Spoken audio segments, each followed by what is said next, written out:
and the organizers, especially Dr. Biswa sir, for giving me this wonderful opportunity to present a set of challenging cases. The topic is serious causes of panuveitis not to be missed. So I am practicing in Aravinda Hospital, Pondicherry, handling uveitis there. Panuveitis, we all know by definition, involves all the three anterior, intermediate and posterior segment. How come we can miss panuveitis? But the etiology of panuveitis is quite varied, and some of them are quite tricky so that we can easily miss, like this happened in the case number 1.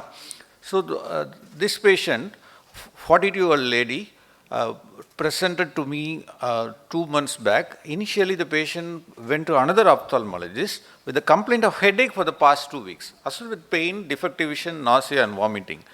There was no other significant positive history. So the patient went to a primary eye doctor where they simply gave presbyopic glasses of +2 diopter for a patient age 38 years, which is not fitting her age. So on anterior segment examination, everything was almost appearing normal except for the mild congestion, which was overlooked as allergic conjunctivitis. But the fundus examination revealed subtle ILM folds and RP alterations. The rest were all normal. The patient was later referred to another glaucoma expert because there was a suspicion of angle being shallow. They did a gonioscopy also, and the angles were documented as occludable. They suggested that the presbyopic glasses need to be corrected and YAG peripheral iridotomy need to be done.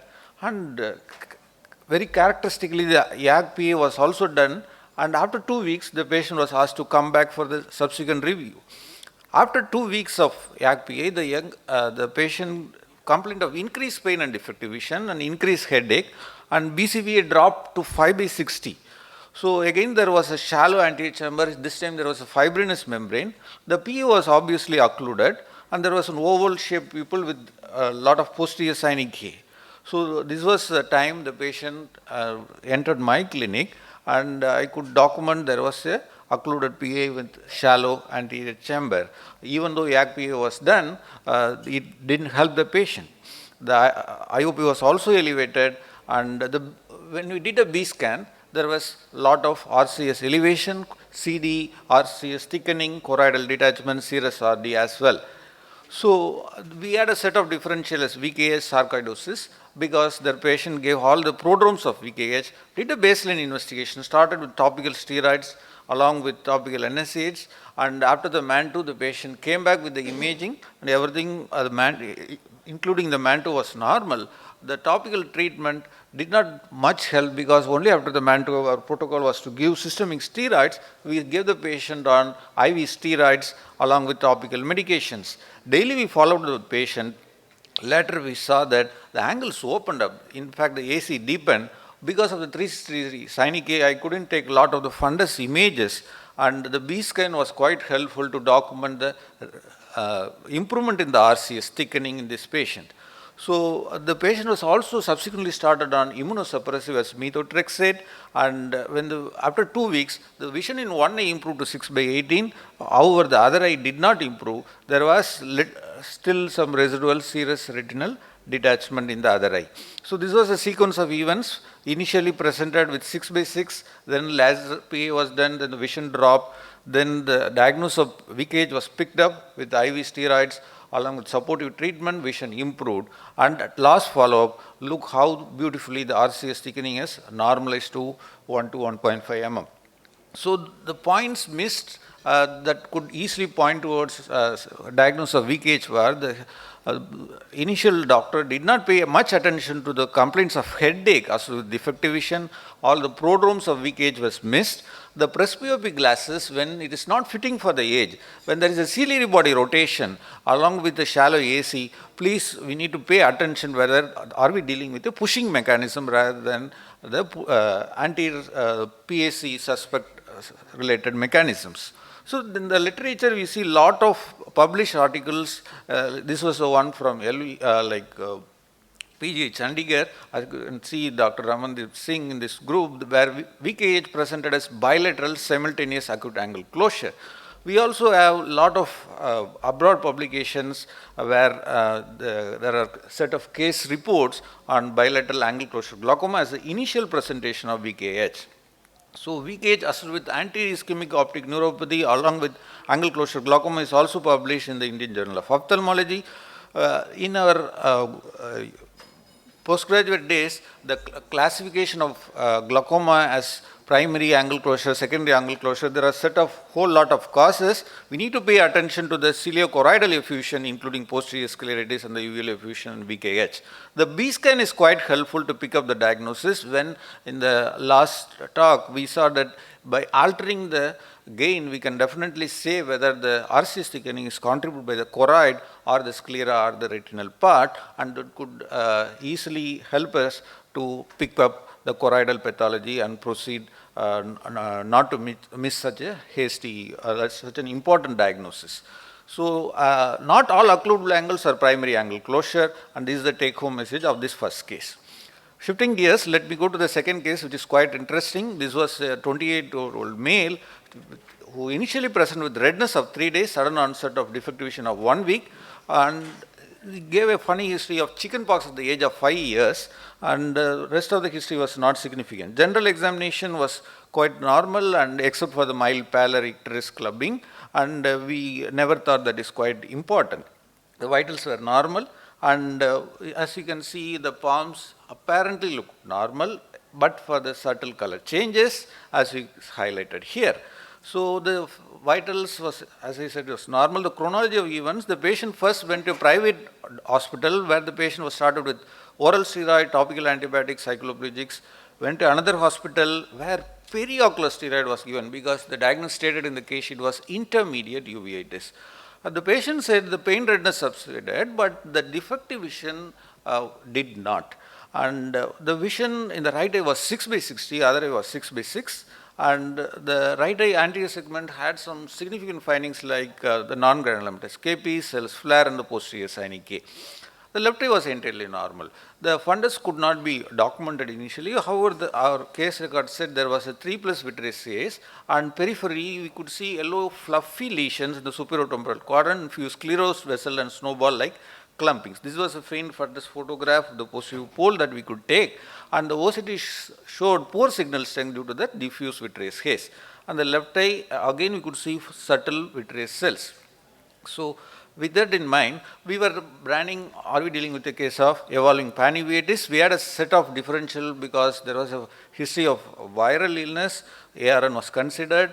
Of course, any retinitis, we had toxoplasma as well. TB, we couldn't fix it because the mantle was negative and chest imaging was not possible. We still evaluated syphilis because it could also present as necrotizing retinitis.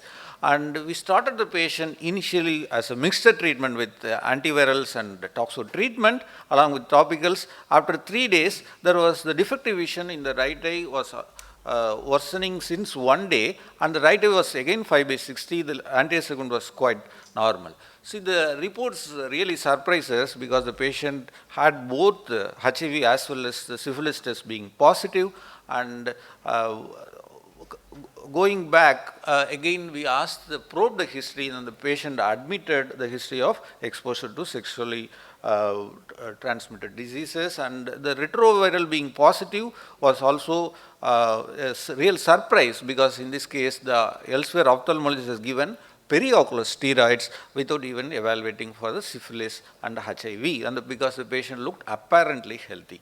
So, with this working diagnosis, we modified and changed, we are dealing with the syphilis, which is masquerading as necrotizing retinitis in a patient of HIV. So, we gave both treatment with benzathine penicillin along with oral antivirals, and azithromycin was stopped, and look how beautifully later the fundus vitritis resolved, and to our surprise, the vision improved to 6/6, which I never expected after giving periocular steroids elsewhere. So, he who knows syphilis is being said that knows everything in the medicine by none other than William Osler, and this was called as French disease. So no wonder from Pondicherry I am reporting this case, and we all know about the basics of syphilis, but better to revise it. It could be congenital, acquired, again it could be primary, secondary, early latent, and the tertiary events. The primary syphilis could have from anti-segment presentation, the secondary syphilis could have corneal involvement and the retinal and the neuroophthalmic involvement. The tertiary syphilis could have a CNS manifestation, we all know about it. So just to re-emphasize, the tertiary syphilis can have predominantly organ drugs in people and the cranial nerve palsies, nystagmus and the gammas. So, the one important article which I want to highlight in syphilis was the Janet Davis article, which really was a game changer in the management of syphilis because they emphasized the importance of reverse diagnosis versus the straightforward diagnosis, which test to do first, the triponymal specific or the non-triponymal test first. Here in our case, syphilitic retinitis and HIV happened simultaneously, and this was a similar case report I could see in the literature. So the diagnosis of syphilis, we all know, starts from a specific non-triponymal as well as a triponymal. This is a flowchart formulated by Janet Davis, the traditional versus the reverse algorithm. I would suggest you to go and look forward the flowchart, and what went wrong in this case is very important because the referring doctor has applied the older algorithm of Kaplan's algorithm, the treatment of intermediate uveitis, where the step 1 starts with periocular steroids. So immediately when you see an intermediate uveitis, even though there is some faintish dull retinal glow, don't jump in to give periocular steroids, and sometime it could end up in problem like this. So the PCR of aqueous and CSF analysis could help us in such challenging scenario. So the current guidelines in the management of intermediate uveitis doesn't start with the PST, and as you all know, in the recent algorithm change, they go with the step 1 oral plus or minus periocular steroids, immunosuppressives and biologicals, pars plana vitrectomy and laser as the last therapy. So there is a lot of controversies which type of penicillin to give, procaine, aqueous crystalline, benzathine. In this case is being stressed upon to emphasize that syphilis can present as a presenting feature of undetected HIV also. Take home message, specific etiology really matters. Syphilis is still an important differential in any cause of uveitis. A lot of ophthalmologists believe that syphilis is eradicated. No, it is not. Blindly following the protocol in treating uveitis without adapting to a local scenario is very important, is very dangerous, and think before you prick in the eye.